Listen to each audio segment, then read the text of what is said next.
즐거운 성탄절입니다 이 말입니다. 네, 노엘 마찬가지 의미가 되지요. 주님의 탄생을 축하합니다. 이게 노엘이에요. 노엘. 우리가 뭐 노엘 찬송했잖아요. 우리 여러분들 은혜 주셔서 감사하고 오래간만에 이렇게 풀류 소리를 들으니까 너무 좋습니다. 칭찬하려고 하다가 보니까 제가 또 놓친 순서가 또 있는 것 같기도 하고, 어쨌든 은혜로운 이런 시간 되기를 우리 주님 이름으로 축복합니다. 참 화이트 크리스마스는 좋긴 좋은데 미끄러운 길이 되고, 아주 예배 직전 11시 직전 상황에 폭설이 막 내리는 걸 제가 보면서, 그래도 그런 눈 속에서 예배당 문으로 이렇게 들어오시는 여러분들을 보니까 제가 그 자체가 감동이 됐어요. 너무너무 은혜로운 모습들이어가지고 참 우리 성도님들이 너무 귀한 분들이구나 하면서 이렇게 성탄 예배를 함께 드리게 되었습니다. 예수님 탄생이라고 하는 이런 말을 계속 예배 시간마다 듣게 되는데, 오늘도 구주가 뭐예요? 구원의 주님을 말하는 거예요. 마태복음 1장 21절에 있는 대로 예수는 구주입니다. 그가 자기 백성을 저희들의 죄에서 구원할 자이심이라, 이렇게 설명하고 있는 것처럼 그 구주 예수님이 구세주예요. 구주 예수의 탄생, 이렇게 말씀 제목을 정했습니다. 하나님은요, 세상에 멸망할 죄인들을 버리지 아니하시고 하나님의 그 무한한 사랑으로 조건 없이 우리를 선택하셔서 하나님의 자녀가 되게 해 주셨습니다. 감사하지요. 구원이 얼마나 놀라운 것입니까? 일시적인 것도 아니고 어떤 한계가 있는 것도 아니고 영원한 구원의 선물을 우리에게 주시지 않았습니까? 오늘 이 사건이 바로 그 실체를 우리에게 증언해 주고 있습니다. 바로 예수님 탄생에 관한 내용인데, 이 예수 그리스도의 탄생은 곧 뭐냐? 역사적 사건이라는 거예요. 본문에서 그거를 우리에게 말씀해 주고 있어요. 그래서 1절에 그때에 가이사 아구스도가 영을 내려 천하로 다 호족하라 하였으니, 또 2절에서는 그 아구스도 황제가 통치하고 있을 때, 즉 로마지요, 이 구레뇨라고 하는 사람이 수리아 총독이었다는 것을 또 이야기하고 있어요. 여기 나오는 이런 인물들은 역사의 인물들이잖아요. 일반 역사를 여러분 찾아봐도 이들이 실존했던 인물들이라는 거예요. 왜 이런 말씀을 드리고자 하는 것이냐면, 기독교는 신화에 근거한 종교가 아니다, 그런 얘기예요. 왜 그러면 이런 얘기를 하는 겁니까? 정말로 많은 학문을 연구했다고 하는 그런 석학들 가운데에서도 기독교는 신화다, 이런 얘기를 역사 속에 하고 있다는 사실이지요. 그래요. 신화로 풀어가려고 하는 사람들이 있는 겁니다. 그리스도의 탄생을 비롯해 가지고 부활이라든지 승천이라든지 아니면 다시 오실 재림에 관한 거, 혹은 근본이 되는 천지 창조, 이런 것들이 전부 무슨 신화라는 거예요. 창조에 관하도 이게 바벨론 신화에 그런 얘기가 있으니까 그게 신화라는 거예요. 그렇지 않음을 오늘 이 말씀이 이야기하는데, 그래요. 역사에 보면 하스몬 왕조가 있었고 이 하스몬 왕조에서 결국 조금 안 좋은 얘기로 말하면은 거기에 붙어 가지고 왕이 된 사람이 이 헤롯이에요. 헤롯. 헤롯 아그리빠라는 겁니다. 이 사람이 헤롯 1세라고도 하고 헤롯 대왕이라고도 그렇게 불려지는 거예요. 그리고 그 다음에 1장, 2장 뒤로 가가지고 말씀에 보게 되면 예수님이 피난 가는 상황이 생기고 다시 돌아오는 상황이 거기에 기록이 되어지고 있단 말이죠. 그게 누굽니까? 그는 말씀에 나타나고 있는 대로 아켈라오라고 하는 이제 인물이에요. 이 사람이 아버지를 이어서 역시 또 황제가 되니까 예수님이 이제 애굽에서 나사렛으로 오는 이런 상황이 생겨요. 왜? 예수 죽이려고 했잖아요.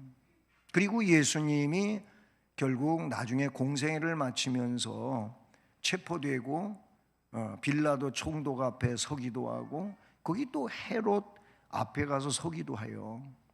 거기 헤롯이 또 나와요. 이 헤롯이 헤롯 안디바라고 하는 그런 인물이라고 하는 사실이죠. 우리는 사도신경에서 빌라도 총독을 언급하지요. 본디오 빌라도에게 고난을 받으사 역시 그 역시 역사의 인물인 것이죠. 그 쭉 이런 역사의 인물들이 소개되고 있다는 사실이죠. 그렇습니다. 마태복음 2장 1절에 헤롯 왕 때라고 하는 것 때문에 지금 제가 헤롯에 관계해서 말씀을 드리게 되었는데요. 기독교는 신화에 근거하지 않는다. 또 인간의 역사는 하나님의 통치 때문에 이루어져 가고 있는 거다. 사람이 만들어가는 게 아니고 하나님이 사람을 통해서 하나님의 역사를 이루어 가신다라고 하는 것을 우리는 볼 수가 있는 것이지요. 역사의 사건이다. 또 예수님 탄생은 말씀 성취다. 무슨 얘기냐면 창세기에서부터 계속 구원자 메시아가 오실 것을 예언해 주고 있단 말이에요. 창세기 3장 15절은 여인의 후손에 대한 말인데 이것은 역시 구원자 메시아를 예수를 가리키고 있는 것이지요. 어제 주일 오전 1, 2부 예배에서 우리가 본문으로 삼았던 미가서 5장 2절 베들레헴 에브라다야 너는 유대 족속 고을 중에 작지 않다 이런 말이 있는데 이 또한 뭡니까? 예언이었어요. 예수님 오시기 약 700여 년 전에 예언되어진 내용인데 그 내용이 실제적으로 베들레헴에서 이루어지잖아요. 그것도 너무 신비하고 신기한 게 뭡니까? 나사렛에 살고 있던 이 요셉과 마리아가 오늘 2장 1절에 가이사 아구스도 호정령에 의해 가지고 베들레헴으로 오는 거예요. 여러분, 하나님의 말씀은 어느 것도 어김이 없어요. 그대로 되어지는. 예수님이 나중에 십자가에 못 박혀 그랬을 때 예수님 죽음을 확인하기 위해서 창으로 옆구리를 찔렀잖아요. 이것도 성경에 나오는 성취예요.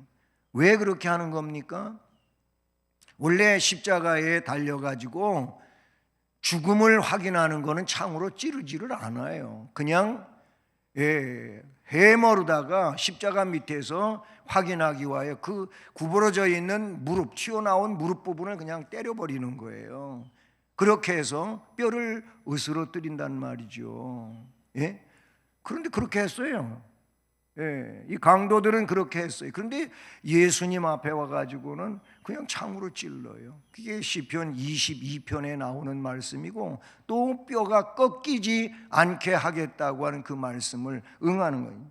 성경은 1.1획도 다르지 않고 말씀대로 성취되는데, 탄생도 그런 것이지요. 그리고 예수님 탄생은 왕으로서의 탄생이라는 거예요. 오늘 새벽에 마태복음 2장 1절 이하의 말씀 가지고 새벽 설교를 했는데, 거기에 보면은 마태복음 2장 2절 말씀에 동방 박사들이 예루살렘의 헤롯 왕궁에 들어가 가지고 뭐라 그랬냐, 우리가 동방에서부터 그의 별을 보고 여기까지 왔다.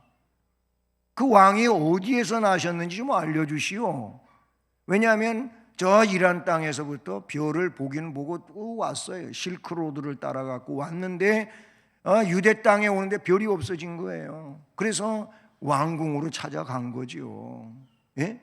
끝까지 예수님 탄생한 곳까지 인도하지 않고 그렇게 했다. 왜 그렇게 했습니까? 성경을 그것도 응하게 하려고 그러는 거예요. 헤롯이 베들레헴의 2살 이하의 아이들을 싹 그냥 죽이잖아요. 그 일을 응하게 하기 위해서, 또 예수님이 애굽으로 피난 가는데 그 또한 성경이 이루어지는 내용이라고, 성경에 다 예언되어진 내용이란 말이죠. 왕이에요.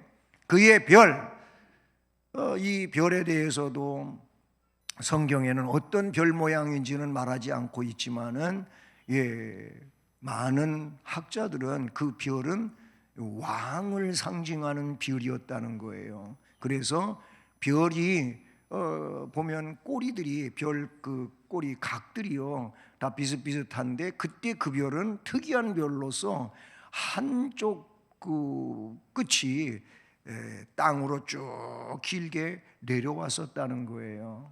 그래서 그 별을 보면서 저거는 왕을 상징하는 별이다. 그의 별을 보고 왔다. 왕의 별을 보고 왔다. 마태복음 2장 2절은 그렇게 말씀하고 있어요. 또한 예수님 탄생은 예언이 계속됐는데 처녀에게서 난다는 거예요. 처녀에게서 난다는 거예요. 이사야 7장 14절 말씀이 그런데 마태복음 1장 23절에서 그 내용이 분명하게 나타나지고 있다는 사실이지요. 그렇습니다. 처녀에게서. 근데 그대로 성경에 응해진 모습을 보지요. 그것만이 아니고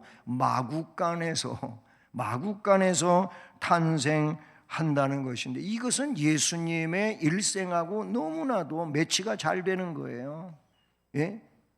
나중에도 그분이 다른 사람을 억압하고 막 그냥 착취하고 그런 분이 아니에요. 목숨까지 내어주시는 분인데, 낮은 자리에 오셔서 낮은 삶을 살고 그 낮은 자리에 있는 자들을 구원해내시고, 예수님 탄생은 이런 일련의 사건들로서 의미를 가지고 있다라는 겁니다. 그런데 오늘 후반부 8절서부터 보니까 목자들에게 기쁜 소식이 임하게 됩니다. 그 지역의 목자들이 밤에 밖에서 자기 양떼를 지키더니, 이런 말씀이 나와요. 오늘 새벽에 새벽 예배 드리고, 어제도 그랬습니다만은 어젠 주일이었잖아요. 눈이 와가지고, 이 눈이 그래도 교회 경내에 치워져야 예배 드리는데 어려움이 없다 해서 어제도 눈을 제가 치우느라고 많이 애를 썼어요. 근데 오늘도 장로님 한 분하고 이렇게 눈을 치웠습니다만은, 눈 치운 얘기보다 눈을 치우고 있는데 여기 앉아 계십니다만은 오셔서 오늘 왜 새벽 예배 안 드려요? 그러는 거예요. 새벽 예배야 5시에 드렸지요. 성탄절 새벽 예배 5시. 그런데 문이 걸려 있던데요. 아무나 막 새벽에 들어올 수 있어서 번호가 오실 분들은 미리 다 알려드린 거고, 그래서 알고 들어오셔요. 예, 지금 여기서 비밀번호를 공개적으로 얘기할 수는 없고 알잖아요. 예, 너무 멋있는 거예요. 번호도 알고 나면 그래요. 어쨌든 새벽 예배 왜 안 드리? 새벽 예배 드렸는데 그래서 문을 개방시켜 놓고 있지를 않습니다. 성탄절 새벽 예배라고 새벽 예배 안 하시는 분인데 오신 분이 있어요. 여러분은 고요하게 고요한 밤, 거룩한 밤 지내셨죠. 성탄절 새벽 예배는 드려야 되는 겁니다. 예? 다 지나간 다음에 얘기하니까 내년에 잘합시다. 어쨌든 이 밤에 밖에서 자기 양떼를 지키고 있어요. 목자들에게 그런데 기쁜 소식이 임했어요. 이 기쁜 소식을 받은 목자들은 그러면 어떤 사람들이냐? 저는 그들이 성실한 사람들이라고 볼 수가 있어요. 왜 그렇게 보느냐 하면은 캄캄한 밤에 베들레헴 제가 가봤다 그랬잖아요. 그 베들레헴 들녘이 그쪽은 그래요. 밤에는 좀 온도가 떨어져서 춥고 낮에는 또 너무 뜨겁고 그런 곳이 그 중동 지역 아닙니까? 네. 이 캄캄한 밤에 들에서 있었다는 거예요. 뭘 하면서? 양떼를 맡은 양을 잘 지키고, 자기 양도 아니고 다른 부잣집들의 양을 그렇게 지켜주는 일을 하면서 사는 아주 어려운 사람들이에요. 이 목자들이 그런 사람들이란 말이죠. 그런데 그 맡은 일을 밤중에 이리가 와가지고 물고 가지 않도록, 양을 잃어버리지 않도록 깨워서 지키고 있는 거예요. 다시 말하면 그 밤에 깨어 있었다라는 겁니다. 깨어 있었어요. 저는 이런 용어들이 너무 중요하다고 생각하는 거죠. 군대 용어 가운데 졸지 말자, 졸면 죽는다. 이게 운전 교육대에서 쓰는 용어예요. 졸면 죽으니까 졸지 말자. 그래요. 우리 영적으로도 우리 졸지 말아야 돼요. 깨어 있어야 돼요. 밤에 잠 주무시지 말라고 하는 그런 얘기가 아니고 우리 영적으로 좀 영적 의식이 깨어 있어야 되는 거예요. 우리 주님 다시 오실 일을 준비하며 깨어 있어야 되는 줄로 믿습니다. 이들은 깨어 있었어요. 이들은 앞에 말씀드린 것처럼 정말로 비천한 사람들이었어요. 어떤 면에서 우리도 비천하잖아요. 화려한 옷을 안 입어서가 아니고 그런 옷을 입고 있을지라도 우리는 영적으로 우리 주님의 사랑을 받지 못하면 우리는 정말 형벌받을 수밖에 없는 비천한 자들이에요. 예? 마국간을 자연스럽게 들어갈 수 있는 목자들이었어요. 그 말똥 냄새 나는 곳에 나보고 가보라고요. 천사들이 가보라 그랬잖아요. 네? 거기 놀라운 일이 일어나서 가봐라. 여러분, 마국간에 아무런 스스럼 없이 자연스럽게 들어갈 수 있는 이 사람들이 목자들이에요. 왜냐하면 양들하고 맨날 뒤엉켜 사니까. 여러분, 우리가 세상을 살면서 뭘 어떻게 의식을 갖고 있습니까? 정말로 우리는 어려운 분들하고 함께 할 줄 아는 자연스러움이 있어야 되는 거예요. 자꾸 사람과 사람을 막 구분을 짓고 그 간격을 만들고 뭔가를 나누고 이런 것은 우리 주님이 원하시는 게 아닌 거예요. 오히려 모든 것을 품을 수 있고 끌어안을 수 있는 이것이 주님이란 말이에요. 우리 주님이 그러신 분이란 말이죠.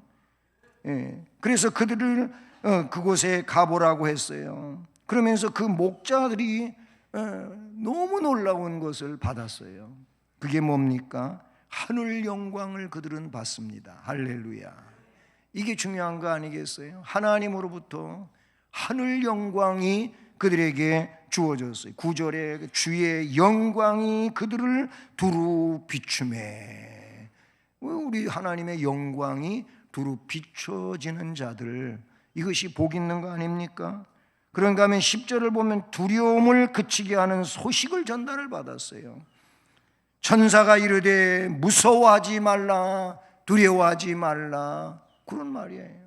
이 소식을 받았어요. 그리고 또 10절에 온 백성에게 미칠 큰 기쁨의 좋은 소식을, 이 소식을 너희에게 전한다. 예, 이보다 더 귀한 소식 없다, 이보다 더 좋은 소식 없다고 말씀해 주지요. 그 소식이 뭡니까? 11절에 같이 한번 선포해 봅시다. 11절 시작. 오늘 다윗의 동네에 너희를 위하여 구주가 나셨으니 곧 그리스도 주시니라. 아멘. 어저께 퀴즈에, 저녁 오후에 퀴즈에 이게 나왔었잖아요. 예, 그 앞에 이제 쭉 썼어요. 오늘 다윗의 동네에 너희를 위하여 구주가 나셨으니 곧 뭐냐? 그랬더니 그리스도만 쓴 팀이 있더라고요. 근데 그리스도 주를 써야 맞았잖아요. 제대로 어제 알게 되었지요.